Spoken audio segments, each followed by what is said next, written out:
Hello everyone. I'm super excited to be here on my first Delphic Dialogue. So when Delphic approached me a couple of months ago, it was another feather in my cap. Yes, I have been in the fashion industry for 30 long years, and now it's time to give back. Today at my Delphic Dialogues, I am with my mentor, my guru, the one and only Mr. Hemant Trevedi. Sir, with Thank such a you. pleasure to have you, sir. I'm super excited that you are with us today. Hello, sir, and please welcome on the Delphic Dialogue. Thank you so much, Amy, for such a sweet and wonderful introduction. I'm always very humbled and honored by that. Congratulations to the Delphic Council for doing this, and it's my honor to be with you guys for a little while. So, for everyone who's joined the chat, let me tell you, this is actually the most formal interview I'm taking with my guru. We've just been having an amazing relationship for the past 3 decades. So, Mr. Hemant Trivedi is a force to reckon with. He needs no introduction. He is a stalwart in Indian fashion and the first internationally qualified designer. So today, I'm so grateful to have you with me, and please throw some light on your journey as to how you studied abroad and you really came back to your roots, something that is so inspiring. Amy, I guess, I'm an old boy in the business. I've been around for a long, long time. And I guess fashion was not something that young boys did because every parent wanted them to be doctors and engineers and all those kind of things. I was a square peg in a round hole. My father was a commander with an airline, international airline, but so it was a natural path. As a young boy, I always wanted to be a fireman and ride a big red truck and things like that. Okay. It's just that I think I was blessed by the fact that I was sent to Australia for my education, which is where I grew up and I lived with my parents and my elder brother. They all kind of are Australians today. But the reason why I finished my education in Australia, finished school, finished college, continued with design school, and from 5 years, they brought me down. They compiled everything in 3 years, and I was able to come back as a fully fledged first Indian qualified international designer. But I had to return. I had to return back because this is a land I call my own. I was born here, and I will always be Indian, no matter what and wherever I may live in the land or any country. But I had to come back and give back to my own country. So that's so amazing because people have stopped thinking in that manner. People are leaving India because they think that you need to move out, branch out from our roots. But I think that the very culture and heritage that our country holds is something so amazing that every aspect, any profession, anywhere we come from, I think we are so blessed to be here. I mean, undoubtedly, tell me a country that has so much culture, that has, look at the related arts. I can turn around and see a fabulous, go to a place like Rajasthan, draw open my curtains of my hotel room, and I'll see architecture that I've never seen, which can be so inspiring. I can Absolutely. go, I can go down to South India and I can see those incredible snake boats just slicing through the waters. And I find that so inspiring as well. And the luscious green and the contrast of white and those dark, dark complexioned people. That for me is inspiring. The foods, I can taste something and I can be inspired by that. I can hear a piece of music and I can be inspired by that. So tell me a country that does that, that give us so much. This is a Absolutely. land that can do it. So, sir, how we have been in Connect for almost like 3 decades. Let me tell you a little bit, guys, about how I know this amazing human being. He's touched my life in so many, such a long way that till today, believe me, if you see my dress up, the way I conduct my profession, okay, I've been a very acclaimed fashion designer for 30 years now. And I owe a lot to this one man who taught me the nitty-gritties, right from painting my nails to doing my hair and to showcasing that, yes, you are a designer and no matter what goes back there, you are supposed to look good. And Sir has himself mentored thousands and thousands of fashion enthusiasts, let it be designers, let it be models. Sir, how do you think this has helped you grow as a person? You know, I think one of the most important things is when I returned in way back in 1979. And the first career I had back in India was to be a professor at a design institute, of which you were a part of. Yes. And the like you said, the thousands of students who have come through in all the leading design institutes of this country. If I don't give back the little fashion knowledge I may have had in my mind and give it to young receptive minds who will absorb as much as they want to, because once upon a time all we had were these tailoring classes where you learn to make ladies cholis and gagras and things for your own self. Suddenly you had the ability to think beyond that. And so from way back in 1979, if that is what I've done, for me, fashion education is the greatest learning experience, not just for the students, but for me as well, because I grow so much to have young, receptive minds with fantastic ideas bring out this kind of brilliance. And that's something I will never give up to the day I die. So, sir, if you recollect, my collection when I graduated was called Cain and the Very Able, also named by you. And I had made clothes out of raw cane. There was something that you inspired me, you pushed me to go beyond, to think beyond. And I think that mentors of today, I rarely see somebody giving in like 1,000 when you need 100. And, sir, that is what you have done for various individuals, not just myself. It's And a that is what, I think people should be aware that that is the way fashion has to be brought forward. What do you think, sir? The reason why I felt this way and why someone like you today, like thousands of students who have worked and dealt with me in whatever way I may be difficult, I'm not going to be holding you right through. I want to just be able to send you into the deep, dark depths and then come back and I will hold your hand again. And that is what I wanted all my students to do: move into a dark realm, go into an unknown, and then find your strength over there. You can shine or you can retract and come back and invent yourself to go back. And this is something I always wanted to do. And like I said, I will still keep doing, because if the student can grow from that little advice that I may give them, I think unfortunately what is happening today in fashion education is that if you don't have, I've always said, three things are the most important thing in education generally. Education generally, and that applies to fashion education as well. And that is faculty, faculty, faculty. If you don't have the right direction and the right instructors telling you what to do, and people are busy looking at their time about, okay, it's time up, I need to go home, and it's just a job. I'm sorry, that's not how I am. I never was. And it doesn't matter what the time is. If a student wants to be there overnight, I will be there for them. I vouch by that, sir. I remember working nights and nights when we had the show, and there was not once when you would say, okay, I need to go or I have a prior commitment. I don't recollect that. It's been a very long time. But imagine if, something that you have done for me, I can remember at this age.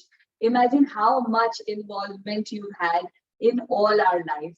But, Thank sir, you very don't much. you think that fashion needs to be correctly put forward to the little kids that are aspiring to be designers, because they just feel that it's such a hunky dory world and everything is so nice and fancy, but it's It's Yeah. pain, it's so much of work that goes into, there's so much And of stress involved. what is extremely important is to understand the commerciability of Yes, what you are creating. Okay, it's very wonderful to have beautiful ball gowns, or we will talk about that later, but to have beautiful evening gowns that somebody can wear to a beauty contest.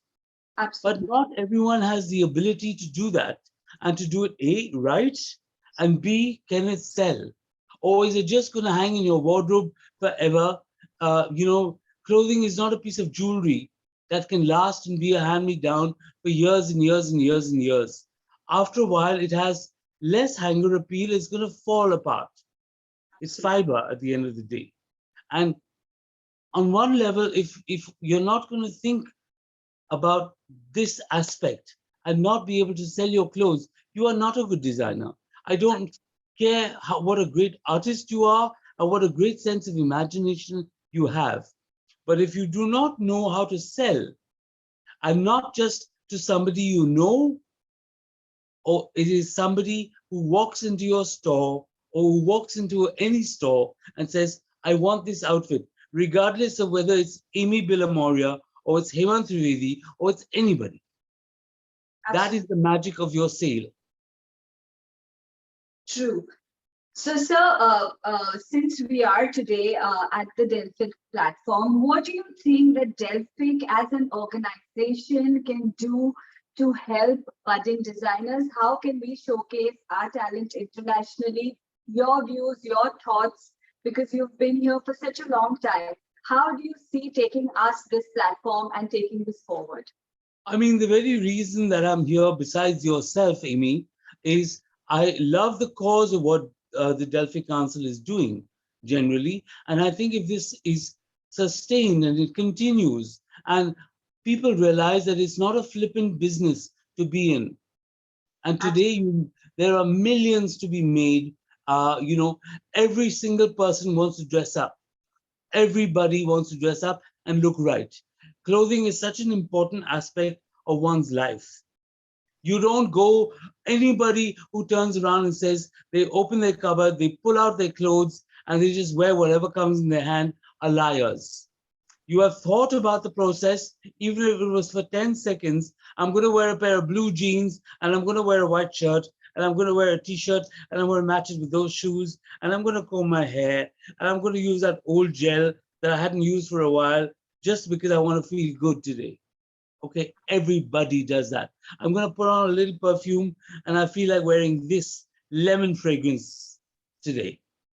So this is where the awareness that a Delphic Council gives, the awareness of what the seriousness of fashion should be all about, the commercial viability of clothes that don't cater to one, two, or three, or a handful of people, but to a mass. And if you have that magic in you, somebody like the council itself can help you get there. Whether it be by competitions, by seminars, by talks, by interacting with people like me or others, all this is very important. And I would love that to happen. Absolutely. So, sir, when we talk with you, of course, people love to hear about Bollywood and fashion and glamour and divas. And, you've designed for all these amazing women, right from Aishwarya Rai Bachchan to Priyanka Chopra Jonas and Diana Hayden. All the international beauty pageants have been designed by you. So, how did you feel, or any snippets or any memories that you felt that yes, this girl is going to make it? Something that we would like to share with our audience. I can take a rough cut diamond, and that can apply to a young girl who wants to model, or somebody with dreams of wanting to be a beauty queen, or a young artist who wants to be a designer tomorrow. It's a rough diamond. I'm only the polishing cloth. And if I can polish it and make it shine that much more, that's all I want in my life, because that is, for me, is my win. When I see somebody like an Amy standing there before me, talking to me today, interviewing me, and I see how she shines, from a nervous little girl who came in to study the basic rudiments and fundamentals of design. And suddenly, if you can give that kind of person something, and that same thing, that same feeling applies to a young girl whose father and mother or auntie or uncle or dada and dada ji says, "अरे बहुत सुंदर है, उनको Miss India में भेजो," and the girl wins. Okay, and she could be a rickshaw driver's daughter, or she could be anybody from any walk of life with any financial background. And if you have that magic and you have the ability to shine with a little polishing, that's all you want. And I would like to be the helping hand who does that. And I think Delphic Council, you need to do that too as a very big helping hand. Absolutely.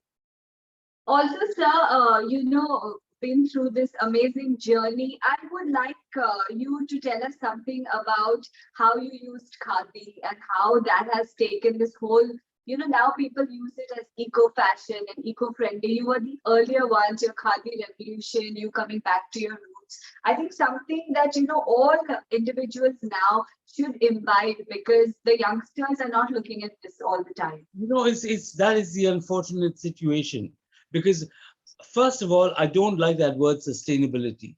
I have Okay. been doing sustainable fashion for years and years and years. What does sustainable mean? It is such a broad word to be used for people who were brought up right and their parents brought them up right, and your own mindset tells you how you do not wear one garment and never wear it again. Okay? Or these things are fleeting. It is not part of my mental makeup. So, uh, this is the reason why I wanted to return back to India, and I wanted to give back as much as I could, because look at the wealth of artisans and workmanship we have of handwork, and to understand things like the development, and look at the incredible irony of today, okay, being Gandhi Jayanti, and my great, great inspiration of having a man who created life in fabric, and he protested, whether it be my indigo collection, where I did natural indigo dyes, or it is a usage of khadi. This is the man who created it. So God, thank you, dear Gandhiji, for all this, really for what you've done. But when you talk about khadi, for instance, you always think of politicians, or when you go to a khadi gram udyog, you just see old wooden shelves with just folded bits of khadi shoved on the top drawers, and nobody really bothered to actually go there. Well, go there, take it off, and turn it into something contemporary. If the Irish could do what they did with linen, okay, and we as designers and anybody hearing this, think about Irish linen. Don't we say, hey, wow, a linen suit? How incredible is that? Well, it is like khadi, okay? From once a very coarse flax fabric, which was linen. Look what it became. Why can't the government and everyone attached to it promote khadi as a fabulous fabric, which is so indigenously Indian, and what you could do with it? It's a fabric that breathes on the body, it breathes on the soul. And that is what is so important. And that is what I did. And I presented finale collections or opening collections done in khadi. And even models were coming back to me and saying, no, there's no way this could be khadi. Now, that for me is a compliment. Not to say beautiful collection. When people say it cannot be, how did you manage? Just a little thought, just a little design thought, just a little professional design thought was put into this. Sir, I have also been closely working with a lot of students who have been coming into design. And what do you think on digital fashion? I just see that they stopped making their brains really look out for, inspiration, which is as a little as a raindrop or maybe a leaf on the tree. I just see them just going on Google, checking out other designers' clothes. What would you actually tell budding designers as to how should you be when you try to grow in fashion? Amy, it's a very difficult question to answer, because you belong to old school. I belong to old school, much, much older. And the point is, there is nothing like pen and paper. Okay, there is nothing like a touch and feel, your senses. And today, I am part of a business where online sales of garments is so important, where A, you are not having 1,000 hands touch the same garment, and you want a fresh, beautiful piece created by who you've ordered it from online. So the convenience of that, of sitting at home, going through beautiful clothes of any designer, of any choice, is something which is quite incredible. However, my new collection that I've just created has sold more in stores since the doors opened. And I think you were part of this when it actually happened. And I was cribbing about there's no clothes left. I wanted you to see. He said, you should be happy. And I said, I'm happy, but I'm disappointed. I wanted you to see the clothes and the touch and the feel and what it looks like. And this is why clothes are selling still, because of the visibility, of the visual appeal of how it feels on the body. Okay, when you want to wear and order a perfume online, can you smell the fragrance? It's something new. You can't. But it's like going into the store, taking a little sample, or somebody sprays a perfume on your hand and you smell it. It's the natural human sense of touch, feel, smell, everything. And this is why it's so important. People cannot even, young students today, they go online and they just do their sketching. And these strange robotic creatures appear, which the garment doesn't even know how to flow on the body. And this is something that bothers me. I'm an artist. I taught fashion art. And this really bothers me when tomorrow they need their computer. But then again, hey, we're talking to each other on a laptop or a tablet or a mobile. Once upon a time, we had a normal telephone that dialed round and round and round. So if this is change, we have to change with the times. But give me old school any day. The aspect of that is something that you can't change, and not in fashion, guys. Come on, let's be real. Sir, actually coming back to your journey, you have this never say die attitude. Okay, I personally know you, so it's not something that I'm just saying it because I have to, but I have known this individual for a very, very long time, almost three-fourths of my life. So yes, sir, your never say die attitude is something that is so inspiring. At this age, your comeback when people want to just sit back and lie down and say, oh, I've been there, done everything. I mean, imagine your comeback and how I have witnessed it. I saw how you were all over the place checking out whether the garments were ironed and why one thread was coming out of it. Calling you a perfectionist is nothing wrong because it's beyond perfection and what you've taught us to be so perfect. I mean, how can you make such an amazing comeback? What But was the whole thing? I mean, you're on and on and on, and God bless you, sir, but it's just been amazing. Amy, I mean, you know me really well, which is why you're summing so much of what I would like to answer, because you just said all of it. But if you've got the talent and you've got the hands and you've got two hands and you've got 2 feet and you can draw and you can experience and you have a mind that is creative enough to function, why give up on that? Why let it go? Okay. I was very close at a stage in my life where I was caught up in a very severe car accident and I also almost lost my life. I was in a coma for 1 month. Doctors and the medical team gave me up for dead. Um, I came back out of it. Nothing could be a greater challenge than that. When the lockdown took place in 2020, and I had immersed myself completely into fashion education, and as all of us know who are listeners, and you yourself, education just took a standstill. All my mentoring in all my colleges all stopped. There was no source of income. A senior designer, had nowhere to go. The despair. Now you've got to come out of it in some way or the other. And there is a God. I always believe in this. There is a supreme being and he is within you.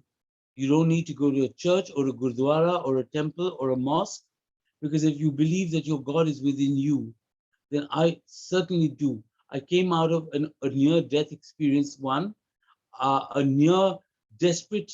I'm sorry to talk about personal things, but uh, I'm talking about challenges of life that people go through. Okay, I went through my challenge like many others did in 2020. Like a blessing, like an angel, in December, when I had absolutely nothing more to do with life, I get a call from a young man in his 30s who says, uh, I am Abhishek Agarwal of the luxury fashion brand Purple Style Labs. I know all about your life. You don't know who I am, but I would love to have you on board with a venture that I'm creating, and I would love to have you on board. Today, I am working for the same company who has relaunched me and given me a new birth. So this is my third new birth. And if you have it in you, you keep going. And I'm so glad you recognize that. So thank you so much. Thank you so much, sir, for having been here with us, sharing your knowledge, which I think I'm going to record this and keep it with me forever and ever and ever. Thank you so much for being a part of this amazing international arena. Sir, just your last words as to what you think that Delphic, as a part of Delphic, we should be doing so that we can reach out to millions and touch their lives as well. The Delphic Council of Maharashtra, you are playing a very, very important role. If you can please create a great fashion awareness for young people of today, not necessarily just young, anybody interested in the world of fashion and clothing, and make sure, please, and this is my humble request, is understand the brilliance of our artisans, our craftsmen, our weavers, our embroiderers, and let them come back into the mainstream. Let us all try and draw out and not only use the commercial aspect of exploiting them, let us try and promote them in this way of making what they create contemporary enough that the world can see us, and not just a handful of people who only want to do Indian clothing. That's all. Absolutely. Thank you, sir. It was such an honor to actually have interviewed you today. Another part going down in history in my life. And thank you so much, sir, for being here. It was just a pleasure. I hope you enjoyed being with us too.